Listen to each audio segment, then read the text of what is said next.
Bonsoir à toutes et à tous. Merci d'être présents ce soir pour cette conférence un peu spéciale. Étant donné que vous voyez, la configuration n'est pas habituelle, on a remplacé les fauteuils traditionnels par un magnifique piano demi-queue, donc ici en amphi de Nantes.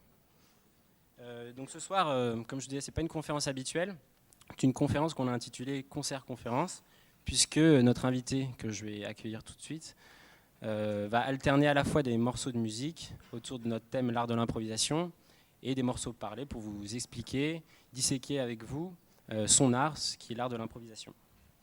Alors bien sûr, ce n'est pas un conférencier habituel, comme je le répète. Il n'a pas fait profession de conférencier dans le sens où il ne fait pas profession de développer ses idées, ni d'en vendre, ni d'en créer de nouvelles. Mais il fait profession de communiquer sa passion, qui est la passion de la musique, et notamment donc l'art de l'improvisation. Alors, un petit point de biographie tout d'abord, avant de l'accueillir avec vous. Jean-François Zigel est d'origine polonaise. Il a fait ses gammes au Conservatoire national de musique et de danse de Paris, puis est entré comme pianiste à l'Orchestre Philharmonique de Radio France, avant de connaître la résonance médiatique que l'on lui connaît aujourd'hui et qui précède ses pas chez nous ce soir. Il est donc pianiste, compositeur, improvisateur. Alors je vais vous demander de l'accueillir sous vos applaudissements. Il va rentrer.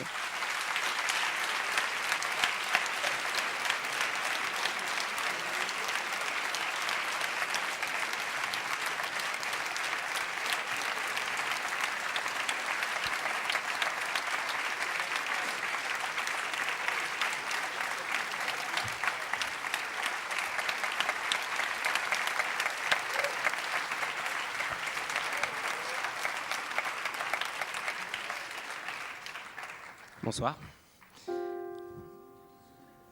Alors avant de lui laisser la parole et la musique, je voudrais m'arrêter un instant sur le thème de ce soir, l'art de l'improvisation. Peut-on enseigner l'improvisation ? Est-ce que l'improvisation se structure autour de règles, de certains modèles ? Voilà. Et en fait, il se trouve que l'improvisation est une chose qui finalement ne saurait pas s'improviser. C'est peut-être ce que va conclure ce soir avec nous Jean-François Zigel. Puisque l'angoisse de la page blanche ne résulterait pas forcément d'un manque de préparation, d'une méconnaissance des ressorts réels de la créativité. On associe plus volontiers l'improvisation non à un art, mais à une qualité, à une habilité. C'est celle de la spontanéité, de la chance parfois, du hasard. Mais donc, comme je le disais, elle ne saurait être dépourvue totalement de règles qui la structurent. Reste à définir lesquelles. Dans les méandres de l'imagination créatrice chère à Gaston Bachelard, se nourraient donc les fils de la création artistique et musicale, qui permet l'émergence de nouveautés et de surprises. Alors Jean-François Zigel, pour continuer à vous présenter au public, pendant que nous jouez quelques petits morceaux, vous êtes, on peut qualifier d'un improvisateur exceptionnel. Vous avez su... Merci.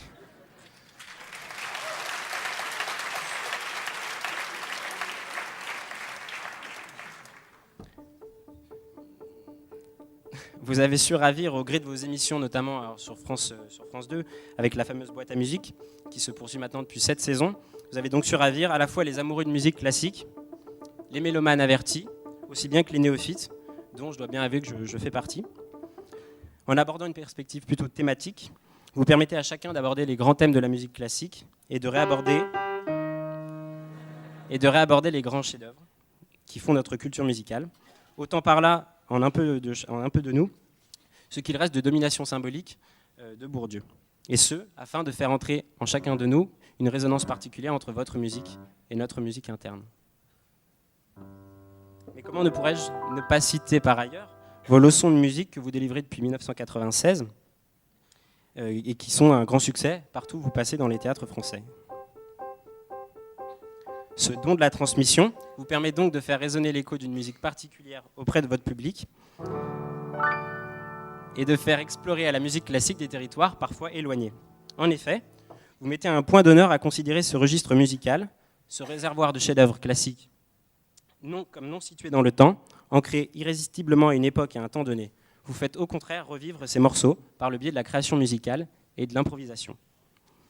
Nous revenons donc ici au cœur de notre sujet ce soir.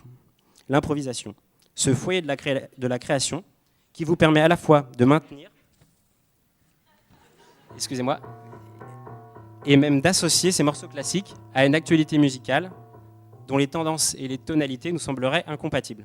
C'est là votre talent, vous êtes en train de nous le montrer, et je sens l'auditoire qui s'impatiente à l'idée de vous écouter l'exercer. Alors, avant de vous laisser la parole et la musique, j'aimerais remercier tous ceux qui ont œuvré au succès de la programmation d'Isegoria cette année, puisque ce soir, c'est la dernière conférence qui clôt ce cycle. Tout d'abord, le public qui a toujours été présent au long de ces conférences.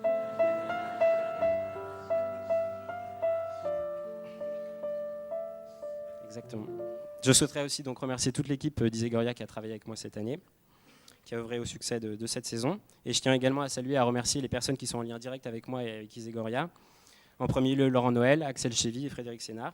Je crois qu'on a réalisé du bon travail ensemble et dont on peut être très fier. Voilà. Donc je vous laisse en compagnie de Jean-François Zigel. Agréable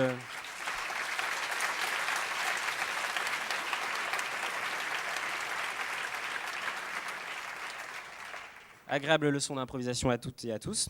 Je vous demande juste quelques petites précisions pratiques. Merci de bien vouloir éteindre ou de mettre en veille votre téléphone afin de ne pas perturber le concert. Et si vous souhaitez prolonger l'échange qui aura lieu ensuite au niveau des questions avec notre invité, vous pourrez le faire à l'occasion d'une séance de dédicace et certains CD de Jean-François seront vendus à la sortie. Donc je vous encourage à y aller. Et donc voilà, à tout à l'heure donc, pour cette séance de dédicace et bonne conférence à tous.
Bonsoir, bienvenue.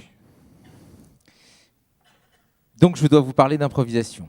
Alors, vous l'avez compris, le concert d'improvisation se distingue du concert d'interprétation dans le sens que vous n'avez aucune idée de ce que vous allez entendre quand vous venez à un tel concert. Quand vous allez écouter un concert où on joue une sonate de Beethoven, de Mozart, de Chopin, du Debussy, vous savez exactement ce que vous allez entendre. Bien sûr, l'interprète peut jouer ça un tout petit peu plus rapidement, un tout petit peu plus lent, avec une sonorité de telle ou telle nature, mais enfin, vous savez bien ce que vous allez entendre. Dans un concert d'improvisation, vous ne savez pas du tout quelle musique vous allez entendre. Et le pianiste non plus. Donc vous ne savez pas, et je ne sais pas. Et pourtant, il faut que nous soyons là, tous ensemble, pour que cette chose arrive.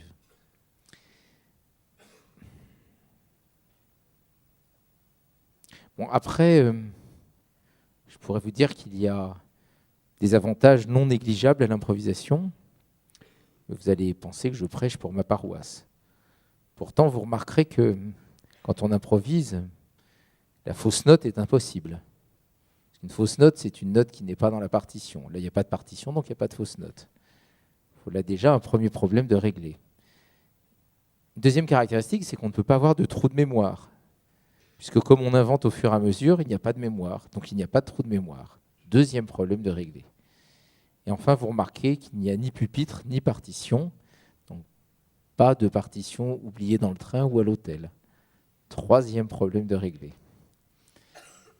Si avec ça, vous n'êtes pas convaincu que l'improvisation est supérieure à l'interprétation, je ne sais pas quoi dire.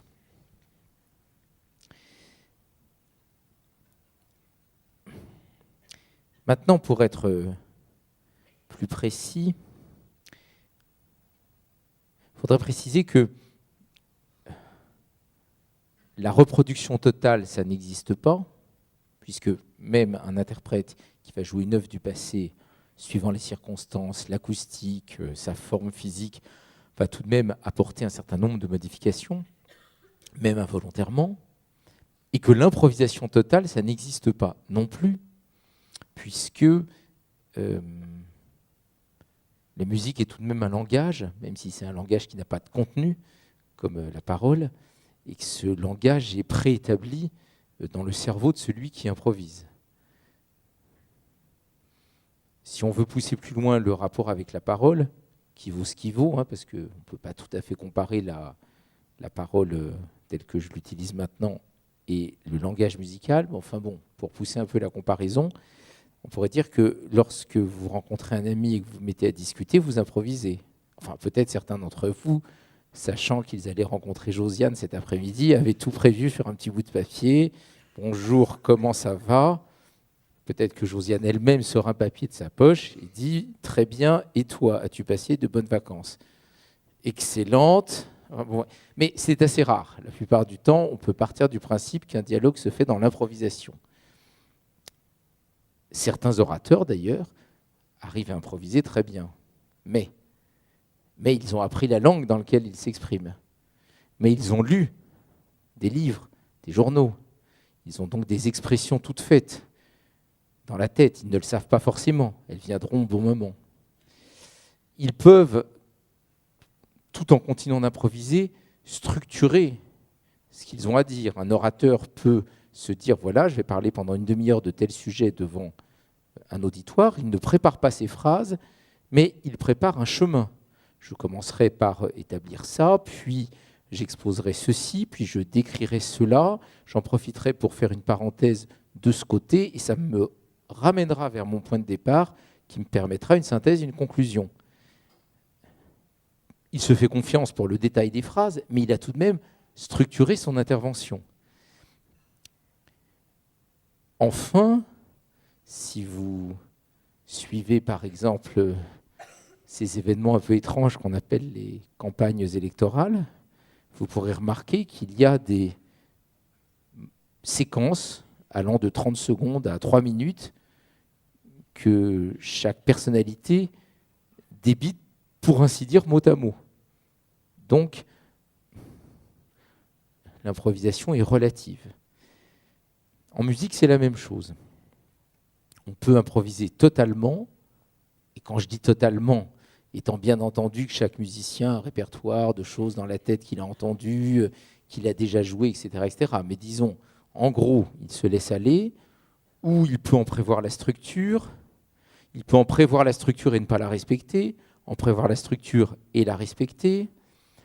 Il peut avoir des parties prévues, des parties moins prévues. Il peut décider, comme le font beaucoup les musiciens de jazz, d'improviser sur un thème. Donc le thème n'est pas improvisé, mais les variations qu'il fait autour de ce thème, oui. Il peut prévoir tout un passage dans sa tête. Donc vous voyez, il n'y a pas de recette préétablie à l'improvisation. Ce qui est certain, c'est que lorsqu'on est un musicien improvisateur, on ne joue pas la partition de quelqu'un d'autre. Un interprète arrive, il y a vous le public, lui, mais il y a une troisième personne, une ombre. Beethoven, Mozart. Et il vous dit, je vais vous jouer la musique de quelqu'un qui a vécu il y a 1 siècle, 2 siècles, 3 siècles. Mais je vais vous la jouer à ma manière. Mais nous allons quand même communier tous ensemble dans l'esprit du compositeur du passé. Les improvisateurs sont plus narcissiques, ils vous proposent de communier uniquement dans leur esprit à eux. Et c'est ainsi qu'ils créent leur musique. Pour quelqu'un d'un milieu occidental, cultivé, etc., l'improvisation paraît parfois quelque chose d'un peu bizarre, étrange. Que va-t-il se passer ? Moi, dans mes concerts, j'affole les improvisateurs. Mais alors, il n'y aura pas de programme du tout ? Oui, mais alors, qu'est-ce que je mets sur le programme ? Oui, mais alors, vous pouvez nous dire à peu près ce qu'il va y avoir. Et quand on leur répond que non, on ne le sait vraiment pas, ils sont un peu désappointés. Pourtant, si l'on prend un peu de recul, l'improvisation est la pratique majoritaire dans le monde. Les musiques traditionnelles ne sont pas écrites. Un musicien indien, certes, respecte des modes, un certain répertoire de rythme, mais il improvise. Les musiques africaines sont improvisées. Et même les musiques comme le rock ou la pop, en tout cas, ne sont pas écrites. On se réunit, on travaille en studio, on improvise, on essaye telle solution. Certains vont jusqu'à prévoir à l'avance toutes les solutions pour le concert. D'autres se laissent une certaine latitude, mais on est quand même plus du côté de l'improvisation que de l'écrit, dans le sens qu'il n'y a pas cette séparation en deux. 1, j'écris une œuvre, 2, des interprètes vont l'exécuter. C'est la grande différence entre l'improvisation et l'écrit. Dans la musique classique, les deux pratiques ont coexisté très longtemps. Les grands compositeurs, Beethoven, Mozart, Liszt, Bach, se faisaient connaître du public comme improvisateurs. On n'allait pas écouter un compositeur jouer ses œuvres, on allait l'écouter improviser. Ces œuvres, il les publiait, on en achetait la partition, on les jouait chez soi. Mais Liszt en concert, on voulait qu'il improvise, on lui donnait des thèmes, des idées. Et c'était ça qui amusait les gens. Et puis, petit à petit, la pratique de l'improvisation s'est perdue. Pourquoi ? Il me semble que c'est parce qu'on a inventé le passé dans la musique classique. Oui, ça vous paraît étonnant, mais pendant très longtemps, la musique classique existait sans passé. Enfin, je veux dire que du temps de Mozart, on ne jouait pas, ou pratiquement jamais, ça arrivait, il y avait quelques académies, mais c'était très rare, on ne jouait pas de musique du passé. Liszt aimait bien jouer des sonates de Beethoven à ses récitals. Eh bien, on a des articles étonnés des gazettes de l'époque qui disent « Mais pourquoi est-ce qu'il joue la musique de quelqu'un d'autre ? C'est un cousin à lui ou c'est un pseudonyme ? Ça doit être un pseudonyme. » On ne comprend pas qu'un musicien joue la musique de quelqu'un d'autre et encore moins la musique de quelqu'un du passé. Il faut attendre le 19e romantique, et soi-disant révolutionnaire, mais en même temps, c'est lui qui invente le passé. Et c'est à partir du 19e qu'on se met à jouer de plus en plus de musique du passé, jusqu'à arriver à la situation actuelle où l'on ne joue pratiquement plus que de la musique du passé. Prenez le programme d'un orchestre, 90-95% du temps, il va jouer de la musique du passé. Très peu de musique d'aujourd'hui. Mais ça, c'est récent. Avant, la musique classique se consacrait à ce qui s'inventait maintenant, autour de nous. La musique classique n'avait pas encore attrapé ce qu'elle a maintenant, c'est-à-dire une mentalité, au bon sens du terme, de conservateur de musée. Je dis au bon sens du terme, hein, je ne voudrais pas tomber dans le cliché, musique classique, c'est un peu poussiéreux, etc. Non, non, non. Conservateur de musée, c'est un métier très noble. Et il n'y a rien de plus noble pour les orchestres, les violonistes, les pianistes, que d'essayer de servir et de restituer du mieux qu'ils peuvent les grands maîtres de la musique du passé. Mais il y a quand même quelque chose qui risque de se perdre de cet esprit d'invention, de cet esprit de vie. Et c'est ce que nous, les compositeurs, improvisateurs, nous représentons. Quelque chose qui s'écrit au jour le jour et qui peut aussi bien s'ancrer dans le passé qu'aujourd'hui. Voilà en gros, je ne sais pas si j'ai été clair, la principale distinction qu'on peut faire entre l'improvisation et l'interprétation. Et maintenant, il faut que je joue un petit peu parce que je ne peux pas trop parler sans jouer.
peut-être je vous dis quelques mots sur pourquoi moi je suis devenu improvisateur. Je crois que j'ai éprouvé une difficulté avec le travail étant jeune. Et en même temps, je pensais que j'étais le seul. Et en même temps, mon esprit était tout le temps musique. Donc j'étais tout le temps au piano, mais à faire autre chose que ce que j'aurais dû faire, c'est-à-dire les exercices et les morceaux que mes professeurs me donnaient à travailler.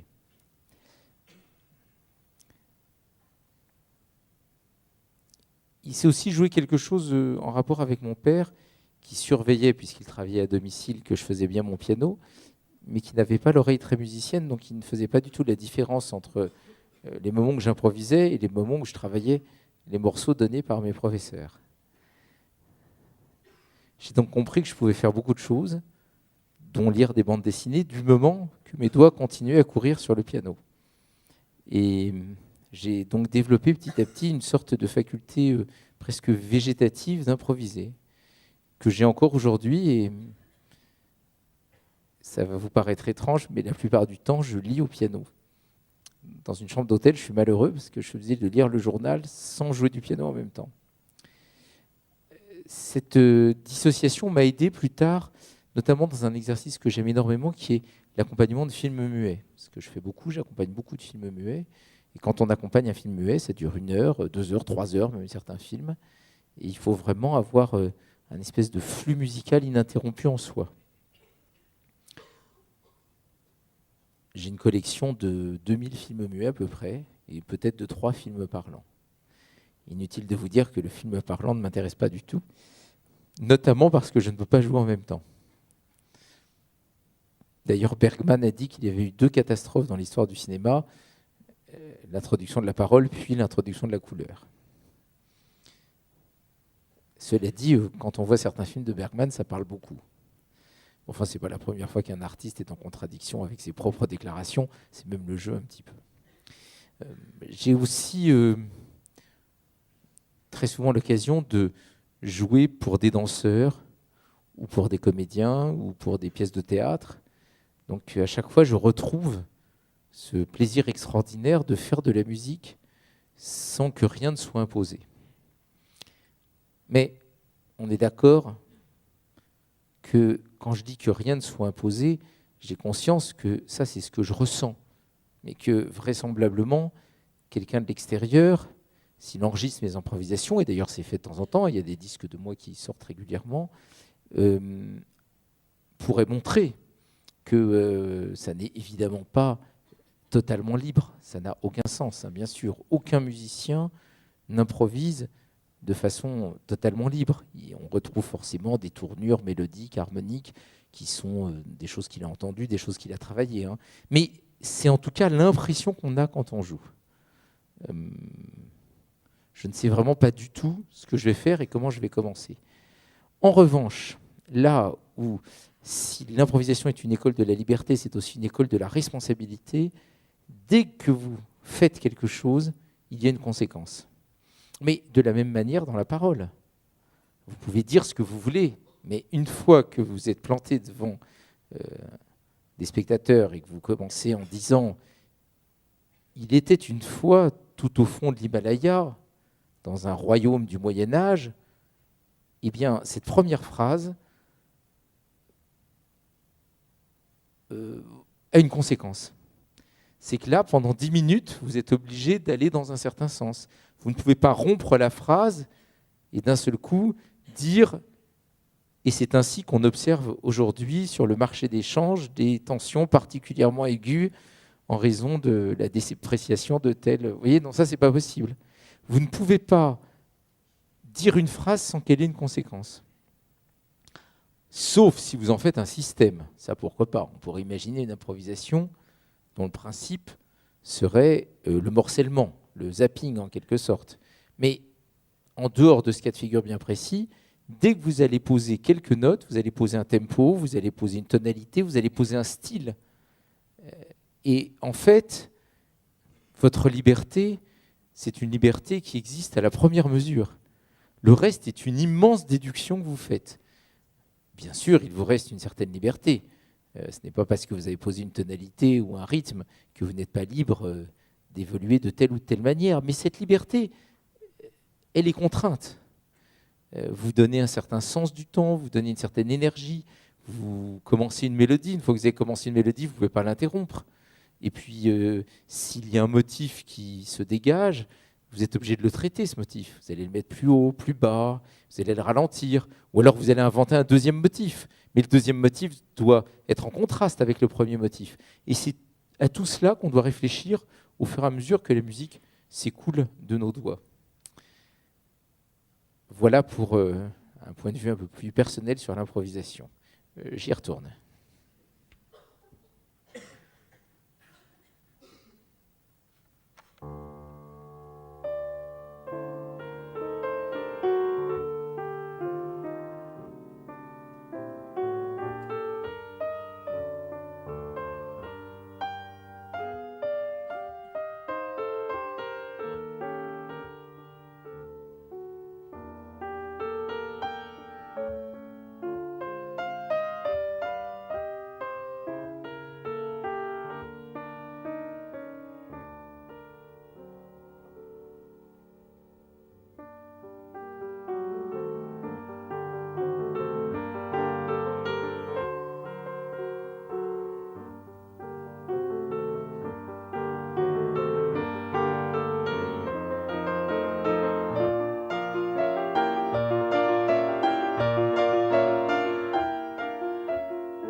Alors il y a aussi la question intéressante du rapport qui s'établit entre la composition écrite et ce qu'on pourrait appeler la composition improvisée. Ce qui correspond à peu près du côté du langage à la tradition orale et à la tradition écrite. Je vous ai parlé de Bach tout à l'heure. Bach était un grand improvisateur, mais on lui a longtemps reproché d'improviser trop longuement. Par exemple, il a perdu son premier poste à 19 ans parce que les fidèles se plaignaient d'improvisation trop longue. Je pense qu'ils étaient prêts à se recueillir et à élever leur âme jusqu'au Seigneur, mais il ne fallait pas que ça prenne trop longtemps non plus. Il y a eu aussi des compositeurs qui ont eu un rapport complexe à l'improvisation. Assez proche de nous, Messiaen a cessé un jour d'improviser parce qu'il avait l'impression qu'il perdait un peu de sa sève créatrice et de ses idées qu'il ne retrouvait pas, ou il se retrouvait plus sec quand il devait composer vraiment à la partition, ce que je peux comprendre. Il y a aussi Mendelssohn qui a arrêté d'improviser parce qu'au 19e, un improvisateur demandait des thèmes au public, ou en tout cas devait s'exécuter. Et Mendelssohn, qui était devenu assez religieux, avec la foi un petit peu des néophytes, il était luthérien, mais une très grande famille juive. Le grand-père de Mendelssohn, c'est Moses Mendelssohn, qui est un peu le théoricien de la Halaska, c'est-à-dire la théorie, l'équivalent de la Aufklärung, des Lumières de Kant, mais pour la communauté juive. Et donc, avec la foi nouvellement acquise du luthérianisme auquel se convertit le père de Mendelssohn, ça lui fait adopter un jugement assez sévère contre le fait qu'on puisse lui demander d'improviser des variations sur des thèmes d'opéra à la mode ou sur des chansons ou des choses comme ça. Donc il décide de continuer à improviser, mais à l'orgue, parce qu'à l'orgue étant dans une tribune, c'est impossible pour le public de lui proposer un thème, évidemment, il ne l'entendrait pas. Il y a eu aussi des cas comme celui de Chopin, qui, d'après tous les témoignages, improvisait régulièrement, mais qui n'a jamais osé le faire en public. Mais Chopin, de toute façon, avait beaucoup de trac. Il a fait très peu de concerts dans sa vie, contrairement à Liszt qui adorait ça. Et Liszt, c'est vraiment le cas inverse, c'est-à-dire qu'il ne concevait pas tellement, sauf dans le cas de Beethoven, ce que je vous ai dit tout à l'heure, de jouer des pièces déjà existantes devant un public. Il y a aussi quelque chose qui peut-être a fait que la tradition de l'improvisation du côté de la musique classique s'est un peu diminuée. Ça a été l'apparition du jazz. Très souvent, les gens me demandent ça. Ils disent « Ah oui, mais alors vous êtes, en fait, vous êtes comme un pianiste de jazz ». C'est-à-dire que je pense que les gens confondent le vocabulaire et la pratique. En gros, les gens pensent que dans le jazz, on improvise, et que dans la musique classique, on joue des partitions écrites. En fait, il n'y a pas de raison. On peut écrire un morceau de jazz et on peut improviser de la musique classique. Le jazz, c'est un vocabulaire rythmique, harmonique, un certain nombre de mélodies, un corpus de standards, comme on dit. Et d'autre part, c'est vrai que les musiciens de jazz ont souvent, presque toujours improvisé, d'autant plus qu'au départ, ils ne connaissaient pas la musique.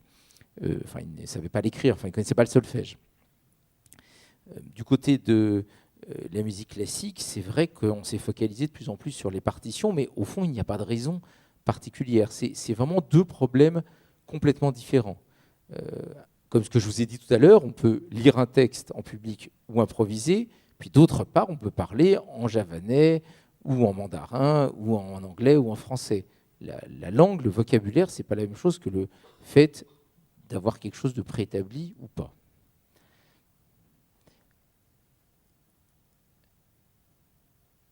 Cela étant, quand je veux partager la scène avec d'autres musiciens, c'est assez rarement avec des musiciens classiques, puisque la plupart n'improvisent pas. Donc, dès que je suis en duo ou en trio, je travaille avec des musiciens de jazz ou avec des musiciens qu'on appelle de musique du monde. C'est-à-dire toutes les traditions qui, même si elles ne ressemblent pas à la mienne, ont quand même en commun qu'on est d'accord, qu'on se voit pour répéter, avec rien dans les poches, rien dans les mains et pas de partition, et qu'on essaye ensemble de faire de la musique. Parfois, ce n'est pas facile. Il n'y a pas longtemps, j'étais à Toronto, parce qu'il y avait, pour les 30 ans de Glenn Gould, un grand événement auquel j'ai participé. On était une trentaine de pianistes à jouer, certains interprètes, certains improvisateurs comme moi. Et là-bas, j'ai rencontré un joueur de banjo. Et on a fait une séance ensemble de travail, d'improvisation. Donc il fallait qu'on trouve un terrain commun, sachant que je parle assez mal l'anglais, qu'il ne parlait pas du tout le français, et que la tradition, il habite au Colorado, et que la tradition du banjo et des musiques traditionnelles américaines est assez éloignée de ma propre culture. Mais pourtant, on a réussi. On a réussi parce que ce qu'on a en commun, c'est de savoir inventer la musique sur le moment, pour le meilleur ou pour le pire. D'ailleurs, à propos d'inventer la musique sur le moment, je ne sais pas ce qui va sortir, mais il faut encore que je joue un petit quelque chose. Peut-être plus dynamique. Ou pas.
Au cas où certains s'étaient endormis, c'était pour les réveiller un petit peu.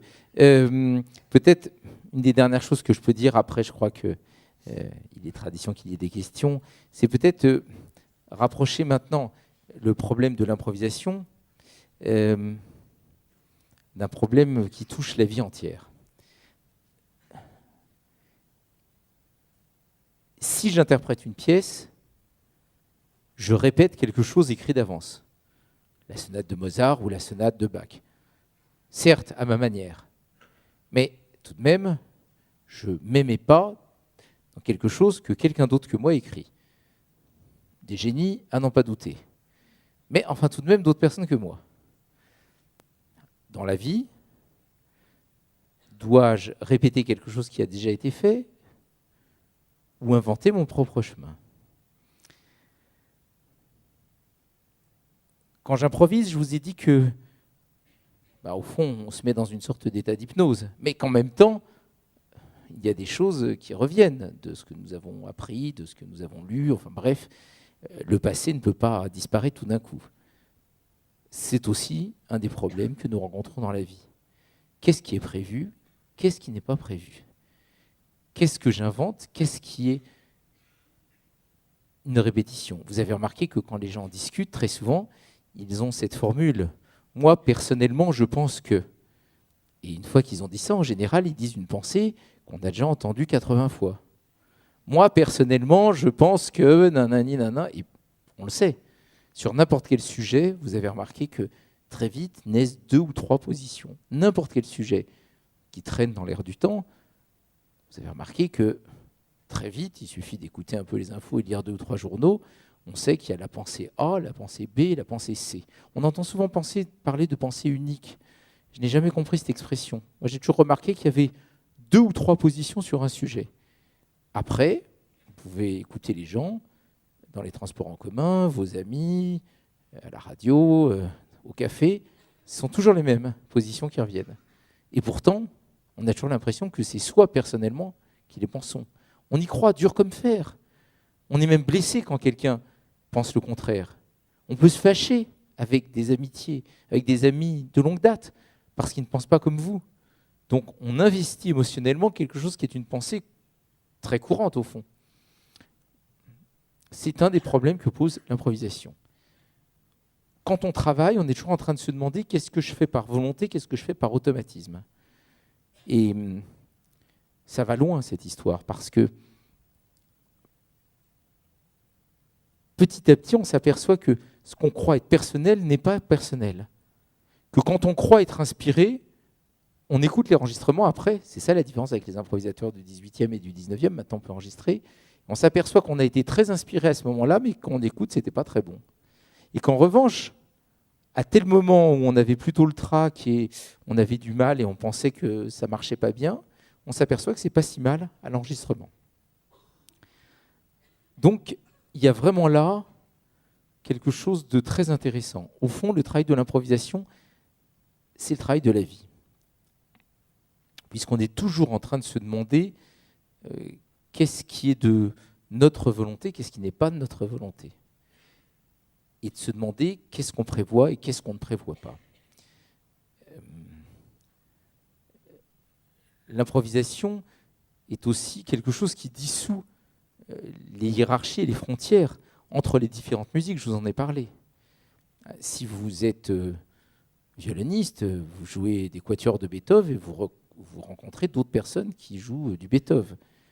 Un violoniste classique qui rencontre un joueur de banjo ou un percussionniste iranien, que voulez-vous qu'ils fassent? Ils peuvent se dire bonjour, mais ils ne peuvent pas faire de musique ensemble, puisque dans les compositions de Beethoven, il n'y a pas de place pour du banjo ou pour du daf iranien. En revanche, en improvisation, tout est possible. Je fais régulièrement des duos avec électronique, avec des beatboxers, avec du héros chinois, avec du doudouk arménien, etc., etc. Il y a donc quelque chose de particulier dans l'improvisation. C'est que justement, nous travaillons encore plus sur l'immatériel. Et cet immatériel me semble personnellement faire toute la force de la musique. Car la musique nous bouleverse, nous transporte, nous énerve, nous touche profondément, alors qu'elle est totalement immatérielle. Elle est une sorte de lumière invisible que nous essayons, nous, les improvisateurs, de faire jaillir et de vous transmettre à vous, le public. Voilà, j'ai terminé, maintenant c'est à vous pour les questions.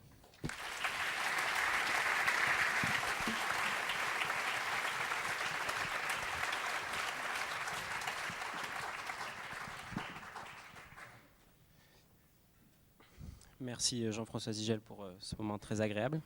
Mais la soirée n'est pas finie, donc comme d'habitude, un temps de questions avec l'auditoire. Donc, je vous ai rejoint avec mes côtés Maxence. On a une ou deux questions qu'on a préparées le temps que vous ayez l'inspiration d'en trouver quelques-unes à poser à notre invité.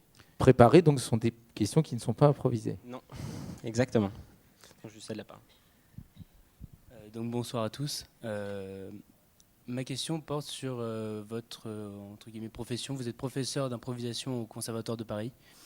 Alors comment on peut être justement professeur d'improvisation dans un conservatoire sans limiter, comme vous avez dit, la liberté de musiciens lorsqu'ils improvisent ou lorsqu'ils vont se mettre la première fois à improviser? D'abord, mon métier, c'est la scène. Hein. C'est avant tout de jouer seul, de jouer en duo, de jouer en trio.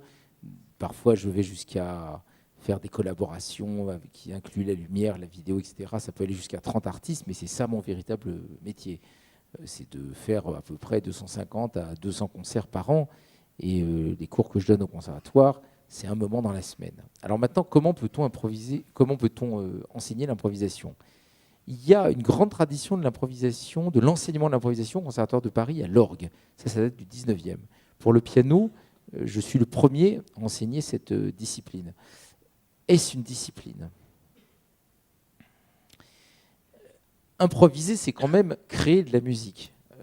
Et tout ce qui touche à la création est peut-être plus délicat à enseigner, puisque chacun crée comme il le veut, bien sûr. Mais l'enseignement, contrairement à ce que croient beaucoup d'universités maintenant, je ne suis pas sûr que ça soit transmettre un savoir. Vous savez, on dit beaucoup ça, la transmission des savoirs. Je ne pense pas du tout que ce soit ça, l'enseignement. Pour transmettre un savoir, il suffit de regarder dans l'ordi et de regarder Wikipédia, et voilà, le savoir est transmis. Il se passe quelque chose de particulier, surtout au conservatoire, vous savez, on travaille par tout petits groupes. Hein. C'est des groupes de 4, 5, 6 personnes au maximum. Donc, par exemple, cette année, j'ai 6 élèves dans mon cours d'improvisation. Donc, il se passe quelque chose de particulier. Les psychanalystes parleraient de transfert. Et pendant un an, une relation particulière va s'instaurer entre les étudiants et moi-même, les étudiants entre eux. Ils vont avoir un cadre, ils vont avoir des tas de possibilités de s'exprimer.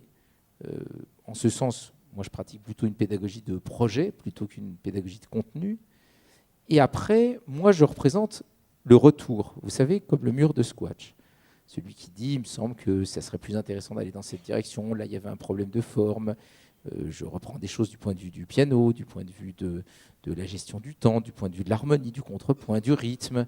Si c'est avec le cinéma muet, la manière dont on découpe l'image. Vous savez, dans le cinéma muet, dès que vous changez ne fût-ce que la pulsation rythmique, vous créez une rupture de scène. Est-ce qu'il était justifié de le faire à tel endroit, etc. etc. Ce qui se passe à ce moment-là est extrêmement important parce que le professeur crée un espèce de renvoi que vous pouvez accepter ou combattre. Mais en tout cas, il est là. Vous n'êtes plus, comme vous savez, les naufragés sur un radeau sur l'océan en n'ayant aucune idée d'où est le nord, le sud, ils ne voient rien. Non, tout d'un coup, vous avez la terre. La terre, c'est le professeur. Mais vous pouvez vous éloigner de la terre. Vous pouvez cracher sur la terre si vous voulez. Mais en tout cas, ça fait un repère. Voilà. Donc je dirais que l'enseignement, c'est ça. Et c'est aussi une énergie. À partir du moment où vous pouvez créer des événements, des collaborations, des possibilités de jouer en public, il se passe des choses. Puis, on peut aussi travailler quelque chose de particulier. On peut improviser dans le style de quelqu'un. C'est tout à fait possible. En jazz, ils le font beaucoup. Ils font ce qu'ils appellent des relevés. On prend des grandes improvisations de Miles Davis, de qui vous voulez, de Art Tatum, et on essaie de les noter, de les reproduire. Donc il y a aussi ce genre d'exercice qui est intéressant. On peut aussi apprendre certaines choses qu'on n'avait pas l'habitude de faire, des rythmes irréguliers, certains types de gammes, certains types de techniques, etc. Bref, c'est un petit peu comme un cours de cuisine, vous voyez. C'est pas un cours de cuisine où il n'y aurait pas de recette fixée à l'avance, mais où quand même on pourrait dire, il me semble que si tu fais ça, à ce moment-là, il va se passer ça, et voilà. On apprend. Enfin, l'improvisation, c'est quand même du rythme, de la mélodie, de l'harmonie, de la forme et du jeu instrumental. C'est pas tout ce qui passe. C'est pas ça non plus. C'est pas n'importe quoi l'improvisation. Hein. Ça se prévoit, ça se travaille. Imaginons. Ma réponse est beaucoup plus longue que la question. C'est pour décourager de poser des questions. Imaginons que par exemple, vous ayez un ami qui dit voilà, je vais avoir bientôt comme activité, il va falloir que je m'exprime assez régulièrement sur des sujets divers, sans notes. Il faut que je parle sans notes parce qu'on a un meilleur rapport avec le public à chaque fois pendant 10 minutes. Bon, peut-être que si c'est vous, vous êtes en quelque sorte, il y a la mode des mots anglais maintenant, donc le coach, vous allez lui donner un sujet, vous allez lui dire oui, mais d'abord tu ne poses pas bien ta voix. Moi, par exemple, je peux faire des remarques. Tout à l'heure, quand vous avez parlé, vous tourniez tout le temps la tête, mais pas le micro, ce qui fait que la moitié de vos paroles n'étaient plus dans le micro. Vous avez passé votre temps à me regarder. Et si vous m'avez regardé, c'est que vous n'avez pas compris comment se passait une scène. Une scène, ça se passe toujours vers les auditeurs. Donc, vous n'avez jamais remarqué les comiques en duo, ils ne se regardent presque jamais. Ils disent « Salut, alors comment ça va? Alors, tu sais où j'étais, moi, en vacances ?» C'est incroyable ce qui m'est arrivé. Ah bon, raconte. Et en fait, ils regardent la salle en faisant semblant de se parler. C'est ce qu'on fait tout le temps à la télévision. On regarde la caméra. Si on se parlait vraiment comme ça, on présenterait toujours le profil à l'auditoire. Donc vous voyez, je peux faire cette remarque-là. Si vous aviez parlé plus longtemps, peut-être que je vous aurais fait remarquer que vous aviez tel tic verbal, de toujours dire, je ne sais pas, vous savez, on a toujours des formules qui reviennent, ou alors que vous parlez trop vite, ou trop lentement, ou alors que ce n'était pas assez structuré, ou que ça l'était trop. Bref, l'improvisation se travaille. Il s'agit de faire en sorte qu'on fasse de la musique et que ça soit convaincant. Et la seule chose, c'est que ce n'est pas la même chose que si vous arrivez et tous les deux, vous me faites une scène de Molière.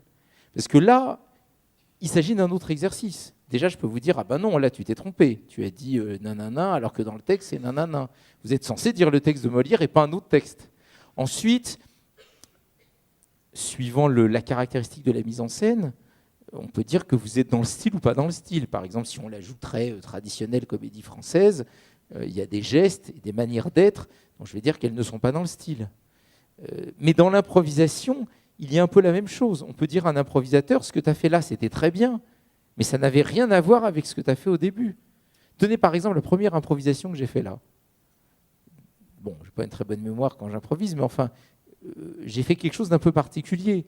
Je suis parti dans un certain style, à cause des touches bloquées du piano, enfin, où je bloquais avec la main gauche les cordes, puis je suis arrivé à quelque chose de plus euphonique, puis quelque chose de plus en plus dissonant, et je suis revenu au départ.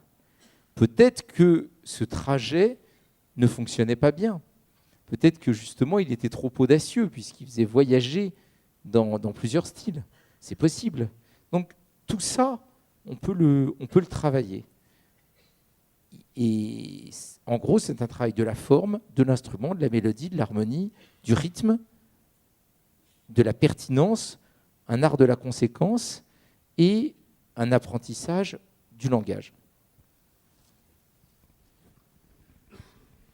Très bien, je vais faire attention maintenant, je vais tourner la tête. Ah, mais vous n'êtes pas obligé de respecter ce que je vous dis. Hein. Donc, comme prévu, 2 micros vont circuler dans chaque allée. Donc, si vous voulez poser des questions, interpeller notre invité, n'hésitez pas, lui demander de jouer un morceau. Il y a une personne qui a levé le doigt, mais c'est justement le moins pratique. Il est au milieu des rangs, à la fois verticalement, horizontalement. Levez bien distinctement la main pour qu'on puisse Alors, repérer. Peut-être qu'en fait, il va vous faire courir, il va déranger tout le monde, et au moment où le micro arrivera, il dira non, finalement, je n'ai rien à dire.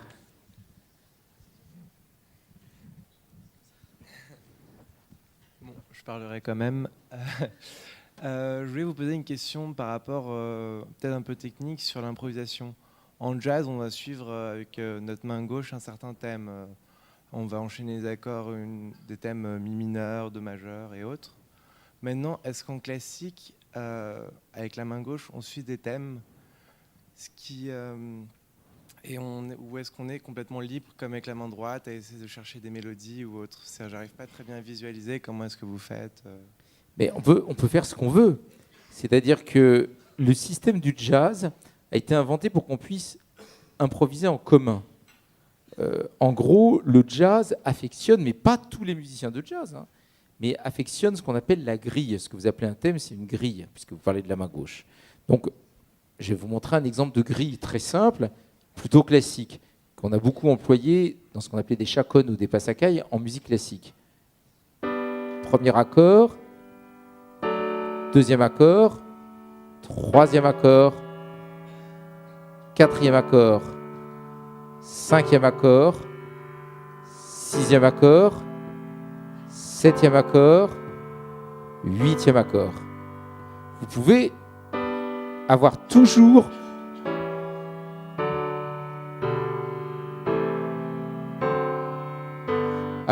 cette succession d'accords. Ça a l'avantage, si vous êtes à plusieurs, que tout le monde saura où il en est.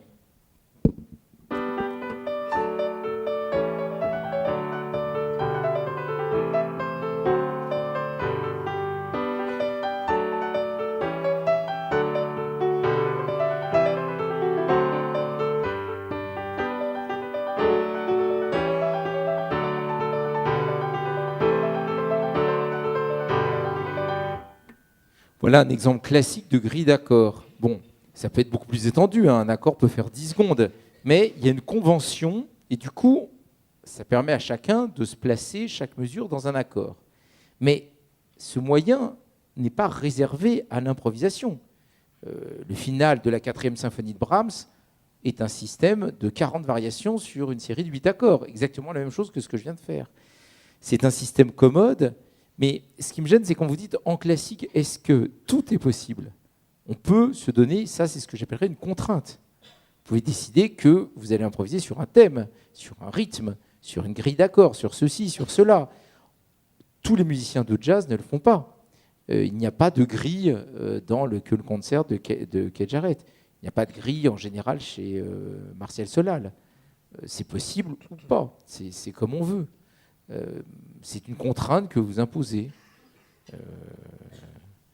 Vous imposez un principe, voilà. Comme, je ne sais pas, comme si vous décidez de faire un sonnet, alors c'est 4-1, 4-1, tercet, tercet. C'est une forme, c'est une obligation. Vous pouvez en faire d'autres, des obligations. Mais c'est à vous de le décider. Il s'agit de faire de la bonne musique. Dans l'interprétation, vous dites, bon, il y a des gens dont c'est le métier, c'est les compositeurs, ils s'appellent Bach, Mozart et Schubert. Moi, je suis là pour jouer leurs morceaux.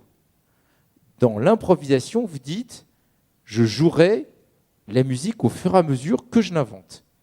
Enfin, vous pouvez être compositeur, à ce moment-là, vous écrivez votre musique, mais c'est quelqu'un d'autre qui va la jouer ou la chanter. L'improvisateur, c'est celui qui est à la fois le créateur de la musique et l'interprète, puisqu'il le fait sur le moment. Merci. Une autre intervention ici.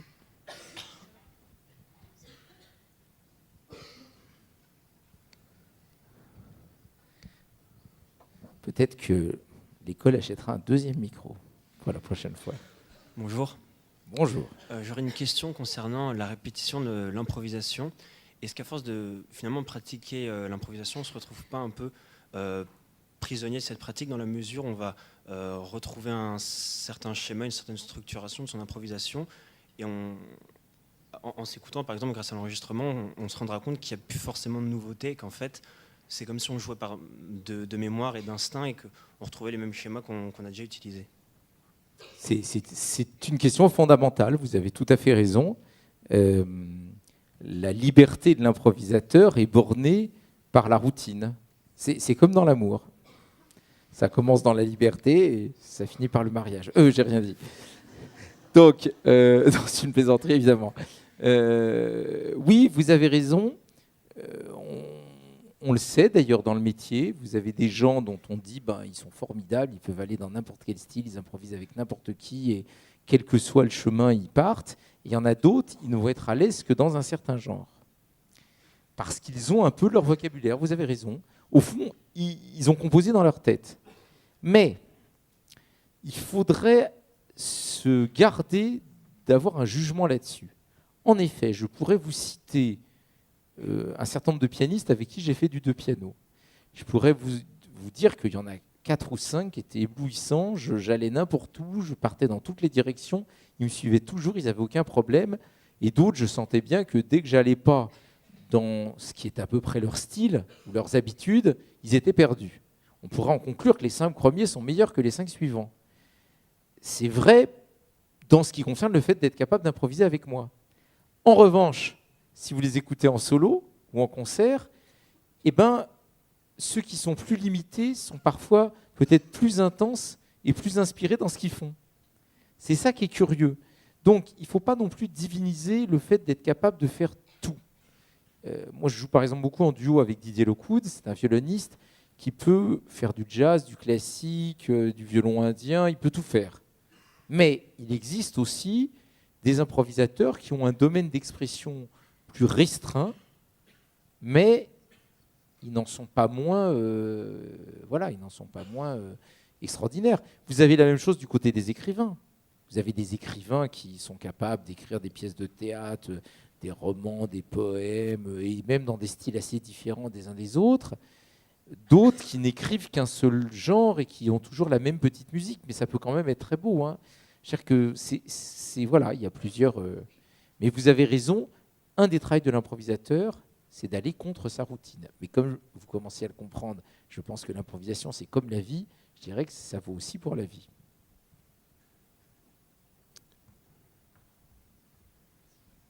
Bonsoir. Bonsoir. J'aurais aussi également une question qui va rejoindre celle de mon collègue. En particulier, comment vous arrivez à gérer les principes musicaux, les grands principes généraux, objectifs dans la musique, ensuite pour exercer votre art, donc en quelque sorte un peu votre subjectivité. Et ensuite, quelles sont vos perceptions de l'instrument ou de vous-même lorsque vous jouez? Est-ce que vous reproduisez les notes dans l'esprit ou est-ce que ça vient naturellement par les sonorités, etc. Je me permets de reformuler votre question. Vous avez d'une part posé la question de quid des grands principes quand j'improvise, et ensuite vous êtes demandé ce qui se passait dans ma tête quand j'improvisais. Alors, ce qui se passe dans ma tête, c'est des tas de choses, y compris de penser totalement à autre chose que ce que je suis en train de faire. Ça vous paraît bizarre, mais pourtant vous faites ça tous les jours. Vous conduisez éventuellement en pensant à autre chose. Vous téléphonez à quelqu'un de la main droite, ou plutôt de la bouche, tout en envoyant un texto sur un autre téléphone. Vous discutez avec quelqu'un en faisant la vaisselle. On fait tous des choses en même temps. Ce qui veut donc dire que, pour moi, la musique, j'en ai tellement l'habitude que je n'ai pas besoin d'une concentration sur chaque chose que je fais. Je n'ai pas besoin de me dire, là, attention, je vais moduler en mi bémol majeur. Je n'ai pas besoin de me dire, comment vas-tu faire? N'oublie pas de passer par la dominante. Et si jamais le ton n'est pas assez affirmé, répète la zone cadentielle. Et je n'ai pas besoin de me dire ça parce que j'en ai trop l'habitude. De la même manière que je suppose que quand vous parlez, vous ne vous dites pas à chaque instant, attention, complément d'objet direct, mais là, sujet, etc. Ou plutôt, si, vous le dites quand vous apprenez une nouvelle langue. Mais au fur et à mesure, ça va être intégré. Donc ça, c'était votre deuxième question. Première question, que deviennent les grands principes? Il faudrait que vous m'expliquiez, ce sont les grands principes de la musique. Parce qu'il n'y a pas vraiment de grands principes.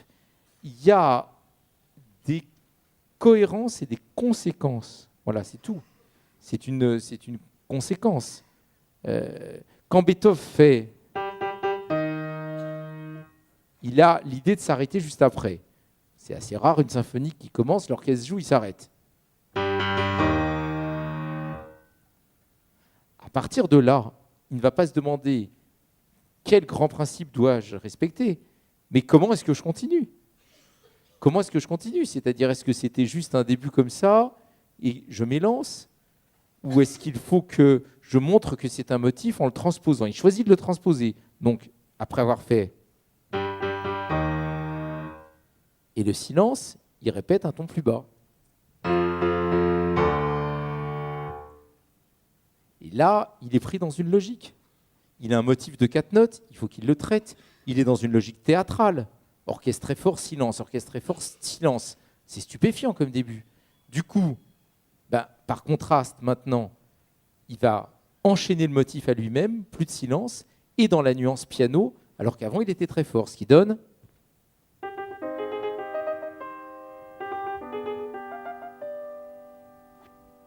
Après, qu'est-ce qu'il peut faire? Il a opposé la nuance forte et la nuance piano. Il lui reste encore le crescendo.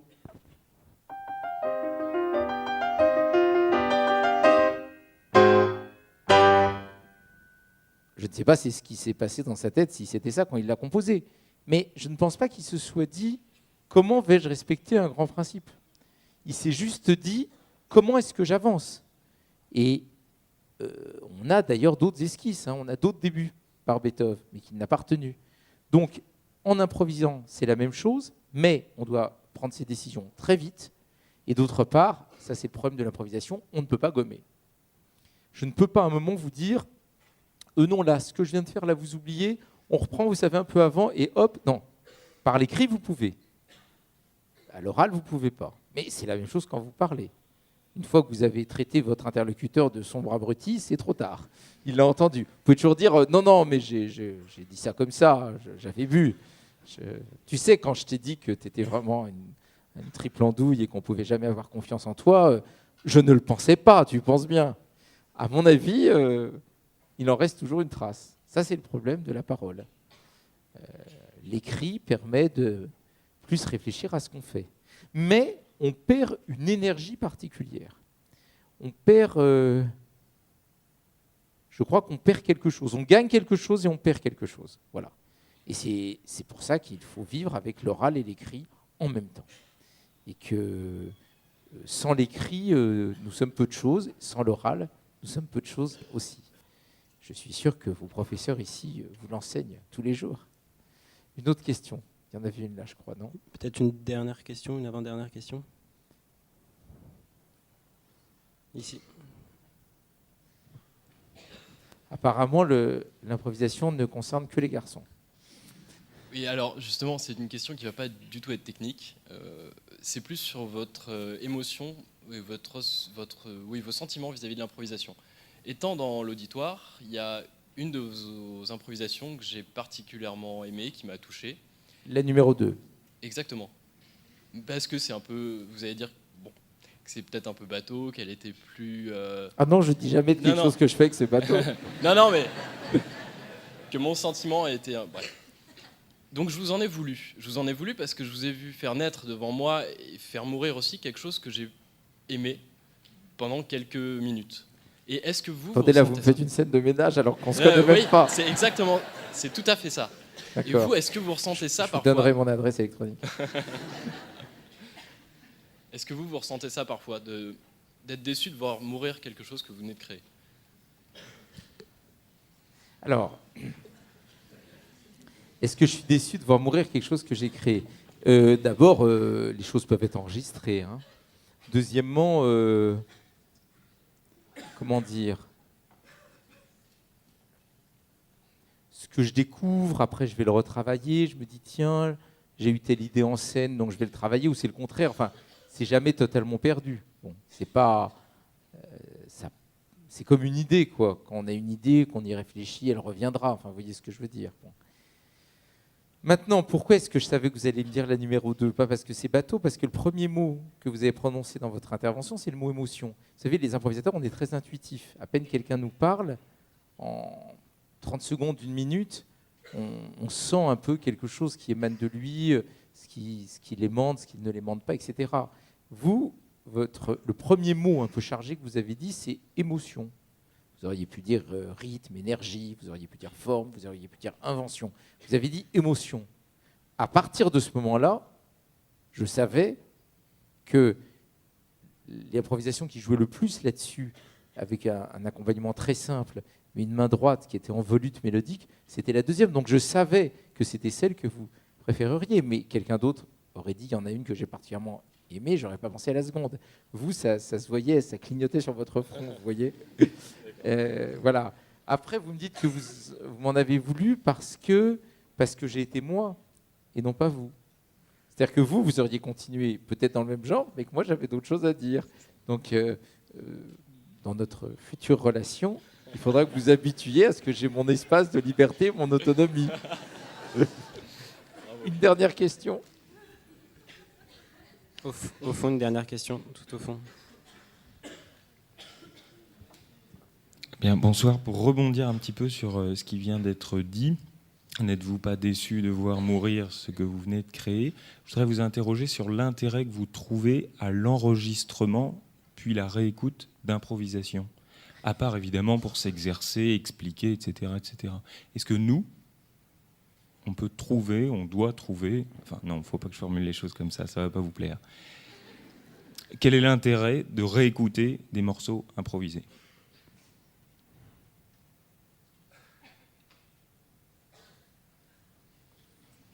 Alors, au 18e, au 19e, les improvisateurs, il y avait toujours un moment où ils se mettaient à écrire leurs pièces parce qu'ils savaient que sinon, d'abord, ils ne laisseraient pas de traces dans l'histoire et surtout, ils ne seraient pas connus au-delà de leur ville. Liszt a vraiment été le premier à faire une carrière internationale. Mais Bach, il improvisait à l'orgue dans son église à Leipzig. Donc, s'il n'avait pas composé, même de son temps, personne n'aurait connu sa musique. Aujourd'hui, le problème est complètement différent. J'ai prononcé le nom de Keith Jarrett tout à l'heure. Je crois que le concert a dépassé le 1 million d'exemplaires vendus, et je ne vous dis pas le nombre de gens qui l'ont écouté. Très souvent, quand quelqu'un improvise, on se dit oui, c'est bon, il fait du sous Keith Jarrett. Donc, il a réussi à créer un style et à diffuser sa musique dans le monde entier sans partition. Alors, la question que vous posez est une question, à mon avis, fétichiste. C'est-à-dire, l'improvisation, ça doit être consommé comme ça a été créé. Mais quand vous dites quel intérêt de réécouter une improvisation, c'est comme si je vous disais « Ah, vous n'étiez pas ce soir-là à Köln quand Keith Jarrett a joué ? Ah bah alors vous ne l'écouterez plus jamais. » C'est l'intérêt de réécouter quelque chose, tout simplement. Toute l'histoire du jazz disparaît si vous enlevez aux gens la possibilité d'écouter quelque chose qui a été improvisé. Bien sûr que Kind of Blues, on connaît l'histoire de cet album génial de jazz. Ils sont arrivés en studio, ils se sont à peine parlé, ils ont commencé à travailler, improviser, ils ont pris les meilleures prises et puis boum, c'était fait. Et alors, vous voulez qu'on cesse d'écouter Kind of Blues sous prétexte qu'on n'y était pas? C'est pas magique l'improvisation. C'est pas parce que c'est fait sur le moment que ça ne peut pas être réécouté. Au fond, l'enregistrement, c'est juste dire bon, vous n'aviez pas la chance d'être là ce soir-là, vous étiez ailleurs, vous ne saviez pas, ou je ne sais pas quoi, il n'y avait plus de place. Bon, vous n'aurez pas vraiment le son vivant du piano, mais enfin quand même, c'est pas mal l'enregistrement. On peut quand même prendre connaissance d'un artiste sans le voir en face de soi. Voilà, c'est aussi bête que ça. Ça permet de prolonger la vie de quelque chose. De plus, si j'ai été invité, justement, si j'étais dans les artistes invités, dans les 30 artistes à Toronto, pour cette commémoration de Glenn Gould, c'est justement parce qu'ils avaient choisi des artistes qui s'intéressent à l'enregistrement. Ça a été le cas de Glenn Gould. Glenn Gould a dit « Mais pourquoi est-ce que je vais continuer à faire ma carrière d'aller jouer mes concertos de Beethoven et de Chopin au milieu d'un public qui n'arrête pas de tousser, de s'endormir et de penser à autre chose, alors que par l'enregistrement, je peux arriver à mieux ?» En effet, Glenn Gould se rendait compte que, quel que soit son degré de préparation, il ne jouait jamais comme il avait imaginé son interprétation. Il a donc été un des premiers à pratiquer systématiquement le montage. Ça vous paraît rien du tout maintenant, parce que vous êtes habitué à ce que n'importe quel disque qui sorte, il y a eu énormément de travail de montage. Mais moi, je m'en souviens, quand j'étais au conservatoire, ça nous paraissait, à nous musiciens classiques, interdit de faire un montage. On disait parfois, tiens, tu as entendu le disque de Tartampion, c'est génial, hein, ces sonates de Prokofiev. Et il y avait quelqu'un qui disait, Oui, mais je connais machin qui connaît l'ingénieur du son, il paraît qu'il a fait du montage. Et là, c'était comme un cycliste qui s'était dopé, quoi. Un pianiste arrivait en studio, il jouait sa sonate d'un bout à l'autre. Sinon, c'était tricher. Maintenant, on n'a plus du tout ce regard. On sait qu'il y a des pianistes qui sont pas forcément extraordinaires en scène, parce qu'ils ont un peu le trac, parce qu'ils ne tiennent pas la route physiquement, nerveusement, mais ils font des disques magnifiques. Et parfois, ce sont des disques où, oui, il y a eu 14 prises, et on a le début dans la prise numéro 2, après poursuivre la prise numéro 3, poursuivre la prise numéro 1, et ainsi de suite. Pareil en improvisation. Vous pouvez très bien imaginer de travailler sur un matériau. Par exemple, mon dernier album que j'ai fait à 2 pianos, avec Antoine Hervé, avec un pianiste de jazz, alors, c'est enregistré en public, très bien, il n'y a pas de truc, c'est vraiment ce qui s'est passé, mais la maison de disques a enregistré chacun de nos concerts et n'a retenu qu'un concert par ville, une improvisation par concert, pardon, et par ville. C'est déjà un trucage, puisque on prend l'improvisation qui nous plaît le plus dans chaque concert. C'est donc pas le concert tel qu'il a existé. Parce que dans un concert d'improvisation, il y a forcément des choses mieux et des choses moins bien. On peut aller plus loin. Vous avez une très bonne improvisation, mais la fin, on se dit « Oh, c'est dommage, il a mis 3 minutes à terminer, il aurait dû terminer beaucoup plus vite. » Mais ça, au montage, vous pouvez le créer, une fin beaucoup plus rapide. Donc au fond, maintenant, avec l'enregistrement, on peut travailler. Donc je pense que l'enregistrement, pour répondre maintenant à votre question, oui, c'est intéressant parce que c'est une forme d'écriture de l'improvisation. Et je ferai une dernière comparaison, mais c'est que 10 secondes, je prendrai la comparaison du cinéma. Vous savez qu'il y a des cinéastes qui donnent un scénario à leurs acteurs et ils n'aiment pas que les acteurs changent un seul mot. Et il y en a d'autres qui ont toujours travaillé, bon, Cassavetes c'est le plus connu, mais il y en a eu d'autres, qui ont toujours travaillé sans scénario ou avec un scénario approximatif. Voilà, tu arrives, tu regardes, il y a un mot sur la table, tu comprends ce qui s'est passé, tu t'écroules en sanglots, enfin bref, il y a un vague scénario, et après on le tourne plusieurs fois, et comme ça pendant 6 mois, et le film sera créé au montage. Godard a toujours procédé ainsi, soit par volonté esthétique, soit parce qu'il était un peu flemmard. En général, il arrivait au premier jour de tournage, il n'avait pas une idée très claire de ce que serait son film. C'est après, au montage, qu'il le crée. Donc, l'enregistrement, on peut très bien concevoir une forme de création qui consiste à enregistrer des moments de vie, que sont l'improvisation, après couper, monter, superposer, modifier et en faire un objet fini. Aujourd'hui, comment se transmet la musique ? Par Internet, par le disque entre guillemets, pas par les partitions. Moi, il y a une chose qui m'a frappé, c'est que les grands quotidiens, jusqu'à la Seconde Guerre mondiale, proposaient des partitions à leurs lecteurs. Il y avait des suppléments avec des partitions. Vous imaginez aujourd'hui Libé, Le Monde et Le Figaro qui mettraient encarté non pas le supplément mode ou économie ou immobilier, mais une partition. Qui est-ce qui lirait ça ? Personne, puisque la plupart des gens ne lisent plus la musique maintenant. Donc, l'enregistrement, on peut presque considérer que ça va devenir la partition de demain. Très bien, merci. C'est sur ces... Vous voulez rajouter quelque chose ? Non, je voulais juste qu'on termine avec, si vous en êtes d'accord, avec de la musique, et pas de la parole.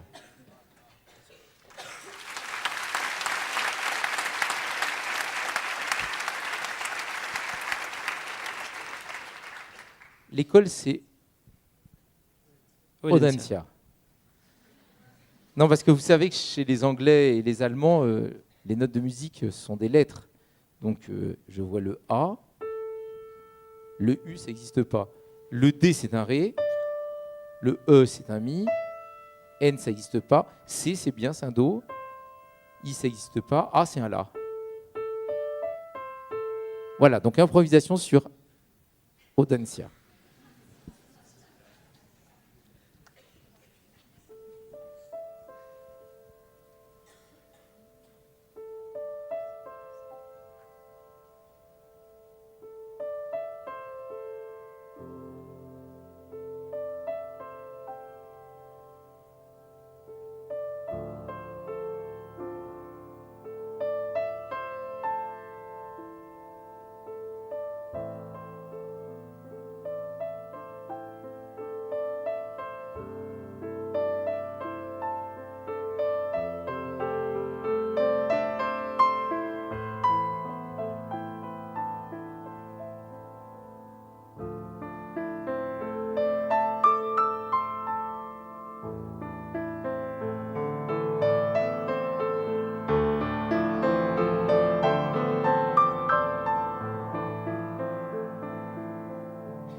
Merci à tous. Donc n'hésitez pas à aller à la rencontre de Jean-François Zigel à la sortie pour des dédicaces. Merci.